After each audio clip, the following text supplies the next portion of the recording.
80% of master modes is aiming. Without it, you're space debris. Today we'll cover ESP, curves, saturations, and maneuvering. This will apply to mouse and joysticks, but I'll clarify as we go further along the video. Just make sure to also check the timeline. This tutorial does require some basic understanding of flight, but if you're not there yet, make sure to check my playlist of combat tutorials linked below and at the end of this video. And for anyone who doesn't know about head tracking, this is how I control my camera while sitting in the cockpit. Just click the link above if you want to better understand how head tracking works or struggle with good settings. First, all your curves and saturation should be default or 1.0. If you have never adjusted your curves, this value should be the default. We want a fresh canvas to find your aim. For anyone unfamiliar with FOV, this is a setting that adjusts your field of view. My approach to this setting is find the setting that you like and stick to it. While it's mostly visual, it does affect your aim a small bit. Basically, the higher your FOV, the wider your range of view, but the smaller your target. This means that you might need a little bit more sensitivity to move the same amount of pixels as you did at a lower FOV. It's marginal, but it's there. For mouse settings, first you have two options, VJoy and relative mode. This can be cycled in your key bindings under flight movement. I only recommend relative mode if you're a high sensitivity player or good at toggling mid-combat between relative and VJoy mode. For most of us, you'll probably prefer VJoy mode. Next, let's look at game settings and navigate to pilot VJoy range and pitch degrees. These control how much you have to move your mouse to reach the maximum turn rate. These are my settings, but adjust this to what feels right to you. That said, you want to have as small of a degree range as comfortably possible for you, as more mouse travel equals more time. Max rotation aiming is the principle of applying maximum pitch or yaw depending on which your ship performs best. I'll be using the Gladius, so I will always try to use pitch. However, there are tiny exceptions, and sometimes aiming with a yaw is the preferred strategy. That said, always try to establish pitch aim. Keep in mind, this is a tool, not the complete solution. And if you're going to follow this guide to adjust any of your sensitivity settings, make sure to adjust these settings on a light fighter. They're the most nimble fighters in the game, and adjusting this on something heavy and slow will not be accurate. That said, these settings will translate to anything heavier. So how do we use max rotation aiming? The goal is to maneuver into an orbit pattern at max or near max velocity while maintaining your aim at max or near max rate. This helps minimize required adjustments to our aim as it lowers the amount our enemy's pip can maneuver. A great way to practice this is by orbiting an object while maintaining max or near max aim. As you orbit the pole, you'll start to get a feel for your rotational rates. Now pretend that this pole is another fighter. Imagine you're locked in your orbit rate and your nose is unable to return to the target. What is the solution? Counter your strafe direction. In this example here, as my ship is strafing downwards in relation to the pole, I quickly upstrafe, then go back to downstrafe to recontinue my orbit. As you'll see when I do this, it'll cause a snap to my nose. As you practice this, you'll get a feel for your nose control. The general rule is as you orbit the target, you counter your strafe direction to gain additional acceleration to your nose, then continue the orbit direction to increase your velocity and lock the opponent in a rate fight. The tighter you are to the target and the faster your relative speed is to the target, the harder it will be for them to reacquire nose position. A really good way to practice this is by looking for players who are fighting other players and practice orbiting them as they maneuver around space. The difficult part is keeping the distance tight. Before we figure out your aim, let's cover ESP. ESP is a fixed circle around our target which adjusts our aim to assist us. The only players who should ever experiment with this feature off are mouse users. ESP Strength is how strong the magnetic pull of ESP is. It's what gives you that sticky feeling. ESP Dampening curvature is the ramp up time of the ESP Strength. If you want a linear feel, you want 0 dampening. For the most part, everybody should be using 1 strength and adjust the dampening as needed. The most common values among skilled pilots at the moment are 1 strength and 0 to 0.15 dampening, with some using up to 0.50 dampening. That said, for now, I want you to use 1 strength, 0 dampening.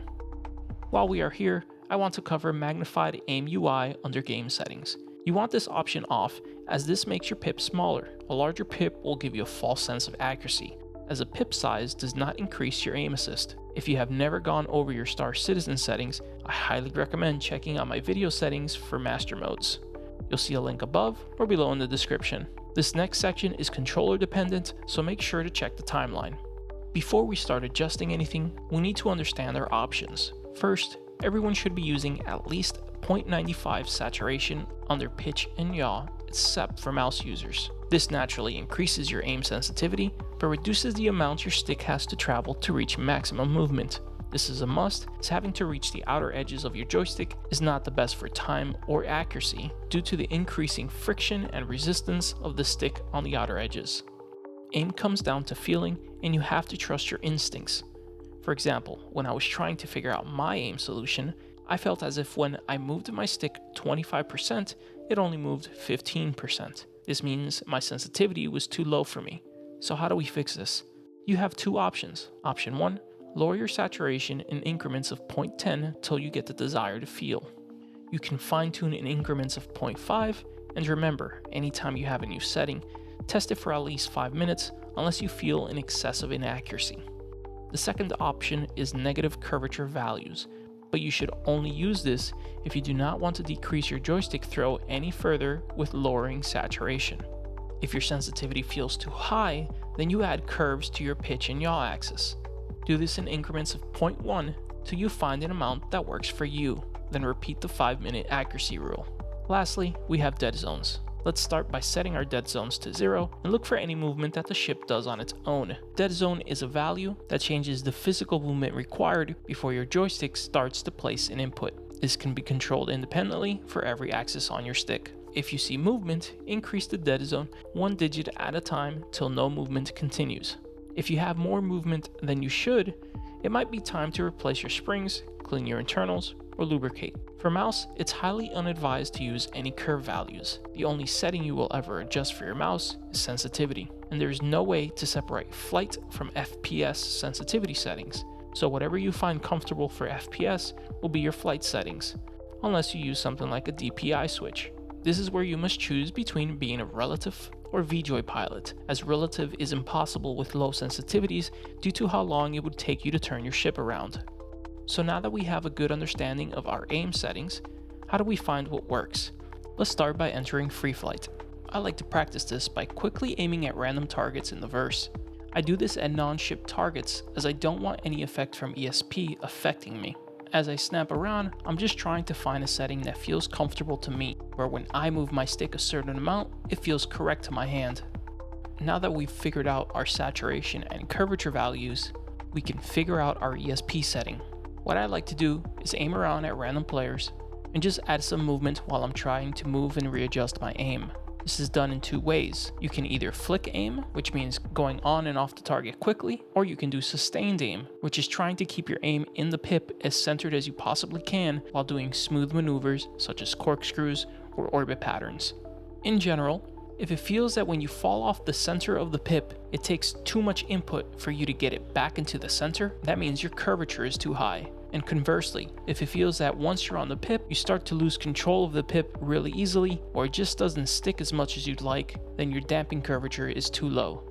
As you practice your sustained aim, you might have realized that there is an aspect of roll aiming. Roll aiming is the act of rolling your crosser on the pip to sustain your aim or adjust your aim. It comes with time and practice, but I just want you to understand how roll could be affecting your aim. Work on having controlled and smooth rolls. Now this part is impossible for mouse and keyboard users, so I always suggest to first upgrade to pedals before you jump into joysticks. You could use flight pedals or race pedals like I do.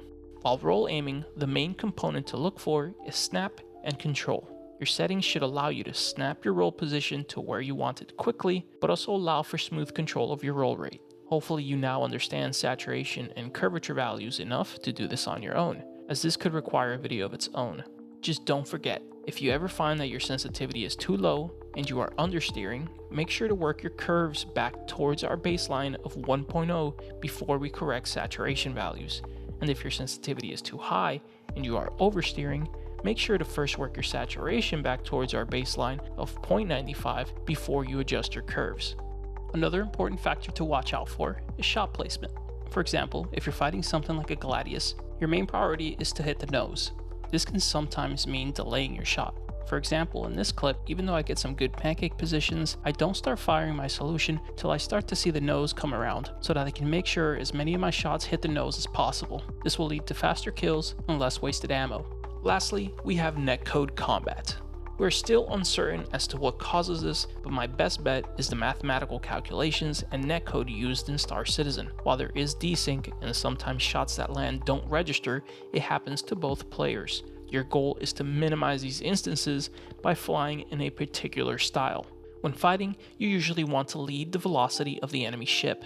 You want the enemy chasing your pip, not the other way around. In this example, we have the enemy ship moving in the direction of his pip. So if I were to strafe up here, I would be chasing his inertia. That means that if we were to trade damage here, I would be receiving more damage than he would be receiving.